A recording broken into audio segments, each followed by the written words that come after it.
And then one day, I transferred from fucking Catholic school, got thrown out, and I went to McKinley. And now I had to go to school with John and all those other kids in that area. And it was not hard for me. I can't lie to you. It wasn't hard for me. I knew them already. Excuse me. I knew half of them already from the neighborhood. So in the 6th grade, I fucking went to the courts like I did every day, and I'm playing basketball because I want to be good at basketball. Okay. And this kid, Richie Ferreira, wants to play basketball. So we're playing basketball, and he's kind of drunk. Now I'm fucking 12, you know, maybe 11, 12. Richie Ferreira's maybe 17. So fucking in the middle of the game, I say, Richie, stop fouling us. And he pushes me and he throws the ball down the fucking hill. I get up to push him. He just knocks the shit out of me. And I didn't cry or nothing. I just took it and went down to the corner and went and picked up the fucking ball and went home. But my pants were ripped. I tell the story on stage. Not in the extended version, but this all went down, and Carmine was on his porch with Peter looking at this. This was a commotion. And the next thing you fucking know, I go home, and I go in the shower. My mom's home. What the fuck is my mom doing home? I go in the shower. The phone always rings when my mom is home, so I don't.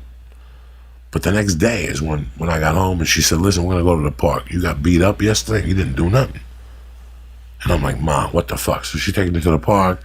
She takes the guy. We fight. He beats me up again. My mom walks me home, tells me it's okay. I'm going to get into a lot of brawls in my life. But guess what Richie Ferreira does?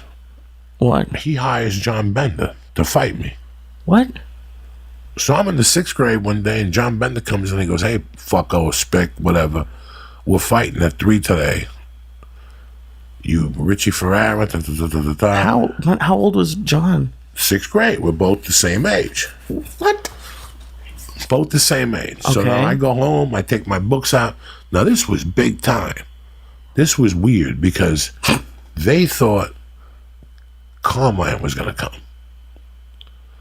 So Bobby got on the corner. They had people on top of the hill. And John showed up with every white kid in town. And I'm standing there with fucking Martin Perez, Valentin Farrow, Dominic Special, and Michael Special. You know, he showed up with 15 fucking kids. And they made a circle, and I fought him, and he broke my nose.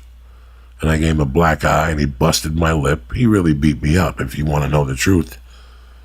And the next day, we just went to school like nothing happened. And then like a week later, he comes up to me. And he goes, listen, what happened? I feel really bad. And he shook my hand, and I took it for what it was. I always knew something was going to happen between us one day where I'd stab him or something. I didn't say nothing. And fucking, you know what? He became my friend. Like, he would look out for me, and he cut a deal. He would ask me to go steal punks with him. That's how young we were. We would go steal fucking punks from the Meadowlands, those things that you light on fire and the mosquitoes would go away. And he'd go down there, take 50 of those things, come back, sell them, and give me $25. Oh. So he felt guilty about what he had done. And I take the $25 and, you know, we started going to movies together. He always liked ugly chicks. And he always got me double dated, and the chick looked like a fucking bus hitter, you know. And we became friends, and I used to lend him my mini bike. And the deal was, if I gave him my mini bike for the day, he'd let me eat Italian food at his house. And his mom cooked the best fucking meatballs and sauce and ricotta and salad. And just, it was a fucking amazing. My head would blow up when I go there. And they'd be cutting hair in the living room because Renee, the one that's in a coma, would be cutting hair on Wednesdays. And I'd sit there. I didn't give a fuck about the hair. I would get a bowl of pasta, like rigatoni, like ziti. Okay. And they put sauce on it and 2 meatballs and a fucking big scoop of ricotta cheese. Oh. And we'd mix it up, and then they put Parmesan on it for me, and she'd make me a big salad with Italian dressing, homemade, with fucking hot pepper, crushed hot pepper on the salad. Yeah. Dog, they fucking freaked me out. So they were very nice to me. And then I would go, I used to have a top pool, you know, the pool above the ground. Above the ground pool. And they got a below the ground pool, and they invited me over there, so I became friends with the fucking father and the brother and the whole goddamn family, Lee. I was family. And when my mom died, I was supposed to move in with Carmine, but he was too strict. I couldn't adjust.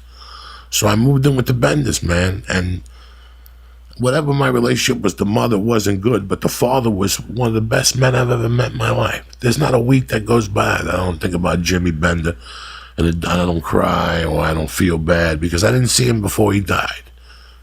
I fucked him over. I didn't go to his father's wake like a fucking junkie that I was. I was supposed to go to the wake, and I stayed out till 5 in the morning and missed the fucking funeral. And I was too embarrassed to call him after that.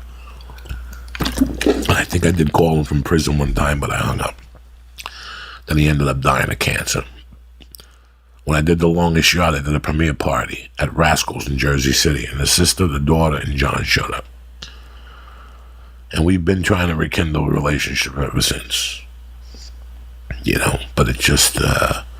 And if I ever feel, I learned the biggest lesson of my life then.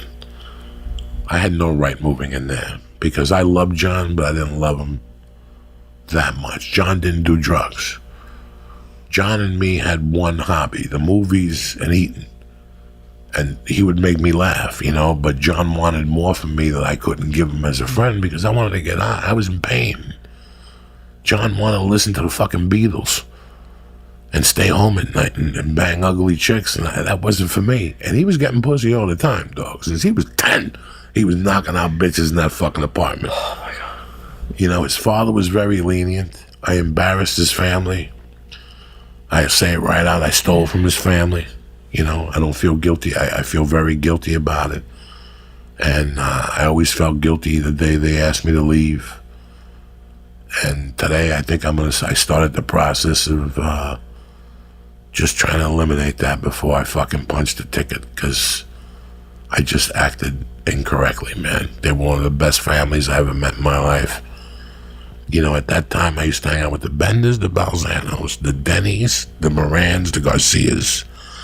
I hung out at 6 or 7 different houses, man, because these, you know, I didn't have this type of family structure in my house. At that age, by the time I was 12, my mother worked every day. If I wanted to see my mother, I would go to a bar and she'd give me whatever I wanted to.